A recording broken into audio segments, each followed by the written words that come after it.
Alright, welcome back. This is Cult of Elections, and today I'm going to be taking a little break from 2024 map predictions and instead go into the future, but not that far, to the 2022 Senate map prediction.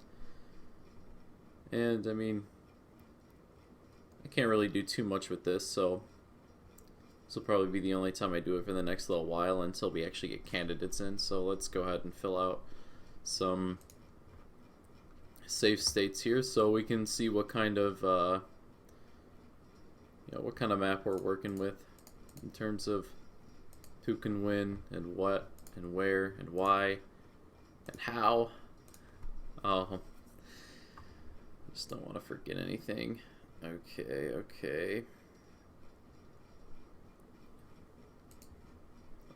good. Utah, Indiana, Kentucky. I mean, we can pretty much put these in the safe Republican column. And I know some of these may not be exactly the most safe Republican necessarily, but it is supposed to be a red wave year. So yeah, here we go.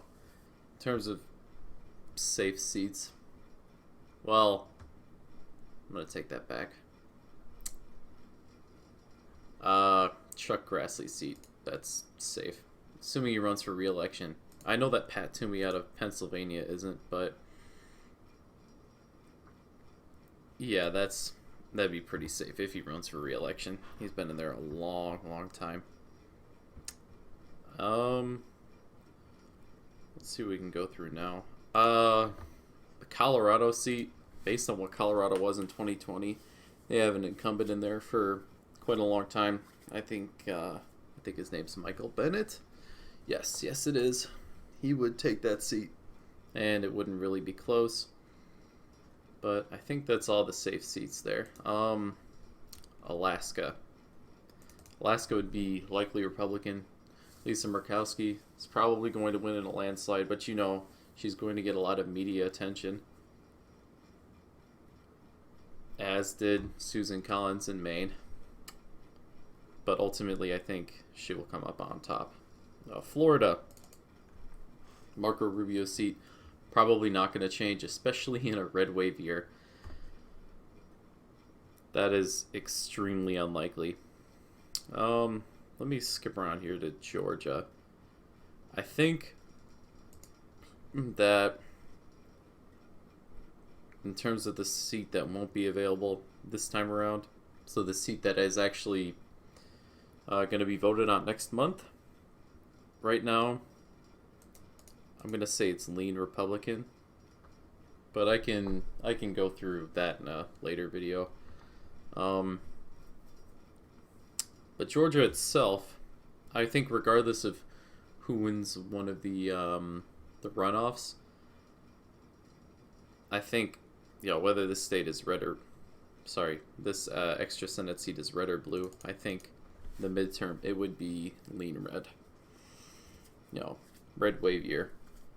And I think the hatred for Trump will be worn off, and a lot of voters out of Georgia won't be that enthused to vote in the midterm. We know that the turnout will be down in the midterm year. That's obvious. But yeah. Okay, so we have Republicans at 48 already. That is pretty good. However, it largely relies on Georgia. So, yeah, that's important to note. Ohio, Rob Portman, he's been in there for a little while, and the way Ohio's been in presidential years, I would say that's in the likely column for Republicans too, so there's 49 for them. North Carolina, Richard Burr's been in there for a while, but North Carolina, I wouldn't say as safe as it seems, so I would say that's lean. So there's 50 for Republicans. And with the states that are left, I think that all of them are winnable for Republicans, but do I think that any Democrat's going to win? Sure. I'll start with... Let me try and Alright, I'll start with Arizona. I think Mark Kelly could win at a tilt, but that could definitely go the Republican way. You know, he hopefully, for Republicans, would not be facing Martha McSally, the woman who single-handedly shifted the entire state from 2 Republicans to 2 Democrats. But we won't get into that. That was pretty bad. New Hampshire, it was very, very close tilt in 2016 when this seat was up, but I think it would turn into a lean Democrat state. Nevada has been strangely close in 2020. A lot more than you would expect. So I think this state could actually tilt Republican, but you never know.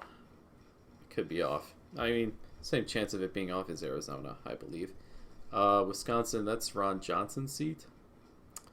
So I would put that in the lean Republican column there. And if Trump had won this election, a lot of these would be different. I have a dog barking in the background. That's nice. Yeah, because this is a red wave year, I'm going to throw Pennsylvania in the tilt red column. So, and I say that because, well, okay, Patrick Toomey is retiring, I believe, who is an incumbent Republican. However, it's going to be tough. Pennsylvania was fairly close in the 2020 election, and then add in the fact that Republicans in general, you just look at the House, they did better than Trump. So, and it was by a pretty considerable margin, and then add in the fact that it's supposed to be a red wave year, I'd say Pennsylvania tilts Republican. But, yeah, let me know what you think your map looks like. Obviously, a lot can change in 2 years. We don't even know who the candidates are for a lot of these. We don't know either of them for Pennsylvania, so it's a complete shot in the dark. We don't know who's going to win the Georgia seats. That could change a lot. But overall, this map does seem pretty tough for Democrats. However, there is a path to a majority here for them. That's important to remember. But yeah, if you like this video, well, be sure to like and subscribe for more daily content. And I'll catch you next time.